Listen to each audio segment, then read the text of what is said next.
स्वप्न झरे फूल से, मीत चुभे सूल से, लुट गए सिंगार सभी बाग के बबूल से, और हम खड़े खड़े बहार देखते रहे, कारवां गुजर गया गुबार देखते रहे।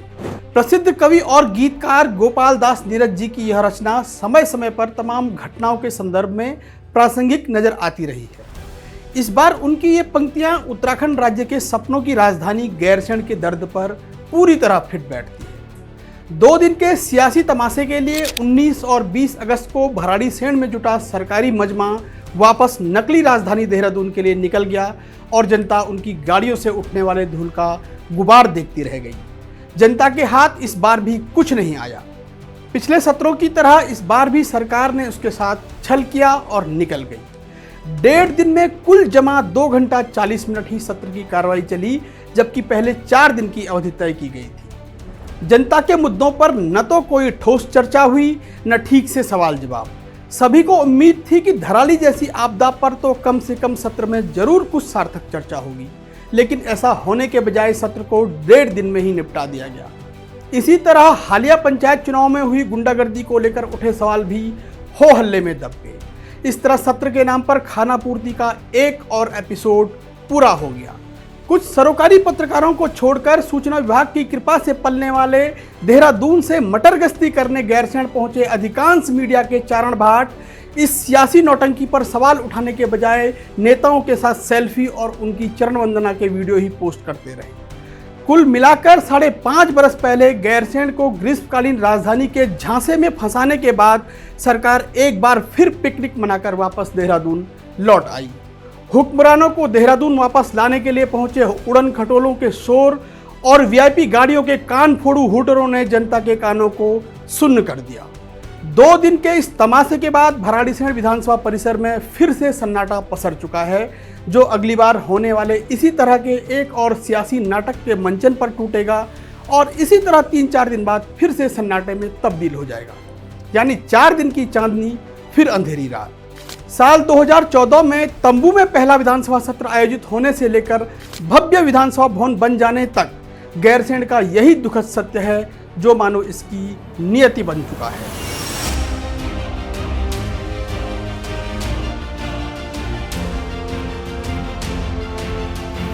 इन 11 वर्षों में गैरसैंण में कुल 9 बार विधानसभा के सत्र आयोजित हुए, जो 40 से कम दिनों में ही निपटा दिए गए। यानी औसतन एक सत्र 3 दिन से ज्यादा नहीं चला। इन 3 दिनों में भी ज्यादातर वक्त हंगामा और फोटो सेशन की ही भेंट चढ़ता रहा। राज्य की अवधारणा और शहीदों की आकांक्षाओं के प्रति गैरसैंण के साथ इससे बड़ा छल शायद ही कुछ और होगा। सवाल यह है कि आखिर कब तक गैरसैंण के नाम पर यह सियासी पाखंड किया जाता रहेगा? कब तक सत्र के नाम पर यहाँ 3-4 दिन का मजमा जुटाकर जनभावनाओं के साथ धोखा किया जाता रहेगा? कब तक सत्र के नाम पर बिना किसी खास उपलब्धि के सरकारी खजाने से लाखों रुपये फूके जाते रहेंगे? और कब तक ये राज्य अस्थायी राजधानी और ग्रीष्मकालीन राजधानी के बीच झूलता रहेगा? क्या कभी इस राज्य को एक अदद स्थायी राजधानी मिल भी पाएगी या नहीं? इन सभी सवालों की पड़ताल बेहद जरूरी है। गैरसैंण के नाम पर किए जा रहे इस सियासी पाखंड की चीरफाड़ की शुरुआत करने के लिए हमें आज से 25 बरस पहले 9 नवंबर 2000 की उस तारीख में जाना होगा जिस दिन उत्तराखंड एक अलग राज्य के रूप में देश के नक्शे पर उतरा। कई दशकों के संघर्ष और 40 से ज्यादा आंदोलनकारियों की शहादत के बाद 9 नवंबर 2000 के दिन जब उत्तराखंड राज्य अस्तित्व में आया, तो उसी दिन इस राज्य की अवधारणा के खिलाफ बहुत बड़ा छल कर दिया गया था। वह छल था गैरसैंण को राज्य की स्थायी राजधानी घोषित न किया जाना। उस गैरसैंण को, जिसे राज्य आंदोलन के दौर से ही यहाँ का समाज अपनी राजधानी मान चुका था, जिसके पीछे केवल भावनात्मक आधार नहीं बल्कि विकास के विकेंद्रीकरण का वह ठोस विचार मौजूद था, जिससे उत्तराखंड की बेहतरी का रास्ता तैयार होना था। विकास के विकेंद्रीकरण के उस विचार के केंद्र में हनोल से लेकर मुनस्यारी, मोरी से लेकर मलारी, धारचूला से लेकर धराली, यानी प्रदेश के हर उस इलाके की तस्वीर संवारना था जो उत्तर प्रदेश के दौर में पिछड़ा और उपेक्षित रह गया था। इसी उपेक्षा के खिलाफ तो लाखों उत्तराखंडियों ने अलग राज्य आंदोलन की लड़ाई लड़ी थी, इस उम्मीद के साथ कि अपना राज्य होगा तो सभी समस्याओं का समाधान भी निकाल लिया जाएगा। इसीलिए राज्य की सत्ता का केंद्र पहाड़ में होने की बात पर सभी एकमत थे। एक पहाड़ की राजधानी पहाड़ में होगी तो यहाँ के हुक्मरान और नीति नियंता यहाँ के परिवेश को, यहाँ की समस्याओं को, यहाँ की जरूरतों, यहाँ की चुनौतियों को बेहतर तरीके से समझ पाएंगे और उसी के अनुरूप नीतियां बनाकर उन्हें धरातल पर उतारेंगे। इसी सपने के लिए पहाड़ की 2 बेटियों हंसा धनाई और बेलमती चौहान समेत 40 से ज्यादा लोगों ने राज्य आंदोलन में गोली खाकर शहादत दी थी। इसी सपने को साकार होता देखने के लिए राज्य बनने के बाद बाबा मोहन उत्तराखंडी ने 38 दिनों की भूख हड़ताल के बाद अपने जीवन की कुर्बानी दे दी। इसी सपने को साकार होता देखने के लिए राज्य आंदोलन के दौरान हजारों की संख्या में उत्तराखंड की जनता ने अपना सब कुछ दांव पर लगाकर बर्बर दमन सहा। लोगों ने पुलिस की गोलियां खाई, लात घुसे सहे, महीनों तक जेल में रहे। इतना ही नहीं, 2 अक्टूबर 1994 को दिल्ली जाते वक्त मुजफ्फरनगर के रामपुर तिराहे के पास महिलाओं की इज्जत तार तार की गई। हमारी माताओं बहनों के साथ जघन्य अपराध किया गया। उन्होंने कभी न भूलने वाला अपमान सहा, केवल इस सपने के लिए कि अपना राज्य होगा, अपनी राजधानी होगी, अपने लोग सत्ता में बैठेंगे तो अपनों के लिए नीतियां बनाएंगे। लेकिन अफसोस ऐसा ना हो सका। शहीदों का वह सपना आज तक हकीकत में तब्दील नहीं हो पाया है। दरअसल राज्य बनने की तारीख यानी 9 नवंबर 2000 को ही उस सपने को जमीन में गाड़ देने का षड्यंत्र रच दिया गया था। जी हाँ, फिर से सुनिए, 9 नवंबर 2000 को ही उस सपने को जमीन में गाड़ देने का षड्यंत्र रच दिया गया था। ऐसा मैं क्यों कह रहा हूं, आइए जानते हैं। सन 2000 में उत्तराखंड राज्य के साथ ही देश में 2 और नए राज्यों का गठन भी हुआ था, झारखंड और छत्तीसगढ़।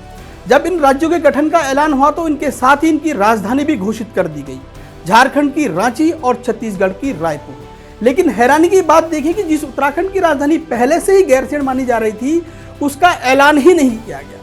तब यह कहा गया कि उत्तराखंड की राजधानी का फैसला वहां की निर्वाचित सरकार करेगी और तब तक राजकाज चलाने के लिए अस्थायी यानी टेम्परेरी राजधानी देहरादून होगी।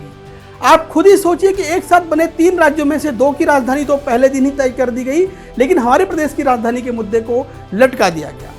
तत्कालीन केंद्र सरकार के इस हैरानी भरे निर्णय के बाद राजधानी के सवाल को दफन करने का जिम्मा यहाँ की उस वक्त की अंतरिम सरकार ने अपने हाथों में लिया और एक ऐसा जन विरोधी कदम उठाया जो इससे भी ज्यादा हैरानी भरा था। नित्यानंद स्वामी के नेतृत्व वाली उस अंतरिम भाजपाई सरकार ने राजधानी का चयन करने के नाम पर एक आयोग गठित कर दिया। देश के इतिहास में यह संभवतः पहली घटना होगी जब किसी राज्य की राजधानी का चयन करने के लिए आयोग बनाया गया।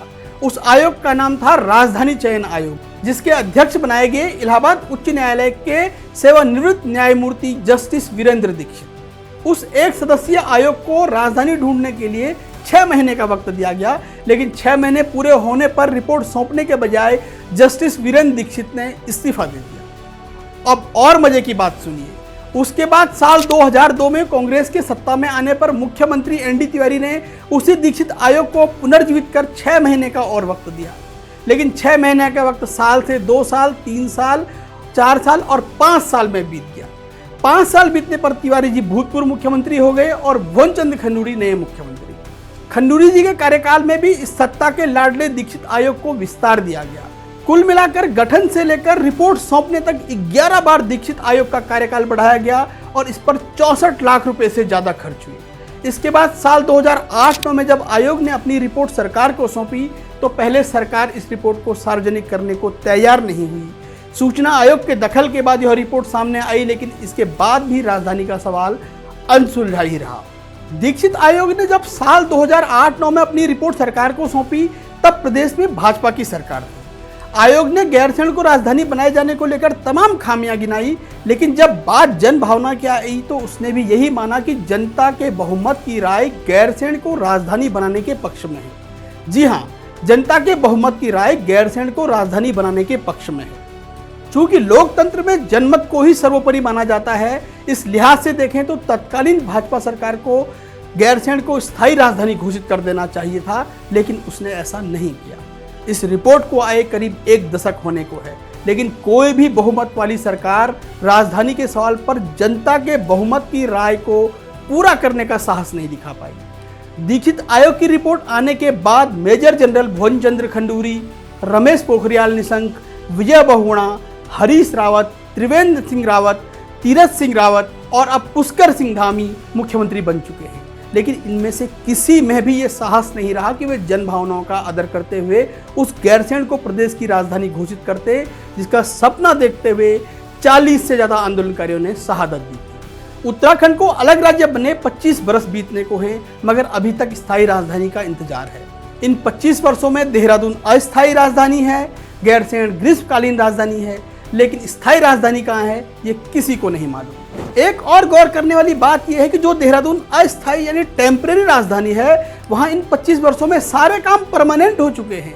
विधानसभा भवन परमानेंट है, सचिवालय परमानेंट है, मुख्यमंत्री, मंत्रियों और विधायकों के आवास परमानेंट हैं, तमाम विभागों, आयोगों के दफ्तर परमानेंट हैं। टेम्परेरी राजधानी में इन सभी परमानेंट निर्माणों का होना और होते रहना अपने आप में सारी कहानी साफ कर देता है। असल बात यही है कि कोई भी सरकार देहरादून से हिलना ही नहीं चाहती। कोई भी सरकार गैरसैंण को राजधानी बनाने के पक्ष में नहीं है। तो फिर सवाल उठता है कि अगर देहरादून से ही सरकार चलानी है तो फिर इसे ही क्यों नहीं स्थायी राजधानी घोषित कर दिया जाता? क्यों गैरसैंण को 5.5 बरस पहले ग्रीष्मकालीन राजधानी का झुंझुना पकड़ाया गया, जिसके बारे में तब की सरकार के मुखिया त्रिवेंद्र सिंह रावत ने बड़े बड़े वादे किए थे। उनके वादों को याद करें तो 4 मार्च 2020 को गैरसैंण को प्रदेश की ग्रीष्मकालीन राजधानी बनाने की घोषणा के 8 महीने बाद 9 नवंबर 2020 को राज्य स्थापना दिवस के मौके पर उन्होंने ऐलान किया था कि अगले 10 वर्षों में इस पूरे इलाके के विकास के लिए 25,000 करोड़ रुपए खर्च किए जाएंगे। उन्होंने गैरसैंण को ग्रीष्मकालीन राजधानी के अनुरूप विकसित करने के लिए मुख्य सचिव की अध्यक्षता में समिति बनाने से लेकर वहां के ढांचागत विकास के लिए मास्टर प्लान बनाने की भी बात कही थी। याद कीजिए, तब मुख्यधारा के अखबारों और समाचार चैनलों ने सरकार की इन घोषणाओं पर कितना भजन कीर्तन किया था। कुछ सरोकारी पत्रकारों को छोड़कर मीडिया के अधिकांश चारण भाटों ने सरकार की तारीफ में न जाने क्या क्या सुलेख लिखे थे। किसी ने इसे माइलस्टोन बताया था तो किसी ने पहाड़ की तकदीर बदलने वाला मास्टर स्ट्रोक। कई दिनों तक दरबारी मीडिया इन घोषणाओं की तारीफ में नाच गाना करता रहा। क्या उनमें से कोई भी सो कॉल्ड मीडिया कर्मी या उनका संस्थान ये बता सकता है कि 5 साल पहले जिन 25,000 करोड़ रुपए को ग्रीष्मकालीन राजधानी के विकास पर खर्च होने की बात बताई जा रही थी, उनमें से कितने रुपये अब तक गैरसैंण पर खर्च हो चुके हैं? और अगर खर्च हुए हैं तो कहाँ है वहाँ की वो चमचमाती हुई तस्वीर? 10 साल में 25,000 करोड़ रुपए खर्च होने के दावे के हिसाब से देखें तो 5.5 वर्षों में 12,000 करोड़ रुपए से ज्यादा के विकास कार्य तो हो ही जाने चाहिए थे। क्या सरकार में हिम्मत है कि एक श्वेत पत्र जारी कर गैरसैंण में हुए विकास कार्यों का लेखा जोखा जनता के सामने रख सके? क्या विपक्ष में इतना दम है कि वो ही सरकार के दावों की असलियत जनता के बीच रख सके? काश ऐसा हो पाता, मगर ऐसा होगा नहीं, क्योंकि सत्ता हो या विपक्ष दोनों ही गैरसैंण को लेकर जनता की आंखों में लगातार धूल झोंकते रहे। दोनों ही दलों को राज्य में सरकार बनाने का अवसर मिला है। यदि इनकी मंशा साफ होती तो स्थायी राजधानी का मसला कब का हल हो चुका होता। आज 25 बरस बाद गैरसैंण की स्थिति सियासी फुटबॉल की तरह हो गई है, जिसे सत्ता और विपक्ष एक दूसरे के पाले में सरकाते जा रहे हैं और जनता इस खेल को देखने की आदी हो चुकी है। दरअसल भाजपा हो या कांग्रेस, दोनों ही दल यह मान चुके हैं कि गैरसैंण को राजधानी घोषित करने में उन्हें फायदा कम और नुकसान ज्यादा होगा। राजनीतिक समीकरणों के लिहाज से देखें तो प्रदेश की ज्यादा विधानसभा सीटें मैदानी हिस्से में हैं। परिसीमन के बाद प्रदेश के पहाड़ी हिस्सों में सिर्फ 34 सीटें रह गई हैं, जबकि बाकी 36 सीटें मैदानी इलाकों में हैं। आने वाले वक्त में पहाड़ से और भी सीटें कम होने की आशंका है। ऐसे में कौन संत मुख्यमंत्री होगा जो खुद के व्यक्तिगत नफा नुकसान की परवाह किए बिना इस राज्य की अवधारणा को साकार करने का साहस दिखा सकेगा? क्या वर्तमान मुख्यमंत्री पुष्कर सिंह धामी से लेकर किसी और नेता में आपको ऐसा कर पाने का साहस नजर आता है? पृथक राज्य आंदोलन के दौर में जब लोग सड़कों पर उतरकर नारा लगाते थे कि उत्तराखंड की राजधानी, तो पीछे से भीड़ एक स्वर में कहती थी गैरसैंण गैरसैंण। आज राज्य बनने के बाद वह गैरसैंण राजधानी तो छोड़िए जिला तक नहीं बन पाया। आज गैरसैंण का सच यही है कि हर साल यहाँ सत्र के नाम पर 2-3 दिन की सियासी नौटंकी होती है। इस नौटंकी को अंजाम देने के लिए नकली राजधानी देहरादून से भारी भरकम अमला दल बल के साथ गैरसैंण पहुंचता है। मुख्यमंत्री, मंत्रियों, विधायकों और अफसरों को हेलीकॉप्टर और वीआईपी कारों में लाद कर देहरादून से गैरसैंण पहुंचाया जाता है। इस नौटंकी का प्रचार प्रसार करने के लिए देहरादून से पत्रकारों को सूचना विभाग द्वारा हायर की गई गाड़ियों में यहाँ लाया जाता है और वे सत्र की अवधि पूरी होने तक सत्ता की धुन पर शानदार नृत्य करते हैं। इसके बाद 2 या 3 दिन के भीतर अनिश्चित काल के लिए सत्र स्थगित कर दिया जाता है, जिसके बाद पैसा हजम, खेल खत्म या चल उड़ जा रहे पंछी, अब ये देश हुआ बेगाना की तर्ज पर सारा मजमा वापस देहरादून को निकल जाता है और जनता उस काफिले से उड़ने वाले धूल का गुबार देखती रह जाती है। लेकिन सवाल यह है कि आखिर यह स्थिति कब तक बनी रहेगी? पिछले 25 वर्षों से गैरसैंण इस स्थिति से बाहर निकलने के लिए छटपटा रहा है, इस छटपटाहट का कभी कोई समाधान भी निकल पाएगा या नहीं, ये सोचना अब प्रदेश की जनता का काम नहीं बल्कि जिम्मेदारी होनी चाहिए। नमस्कार।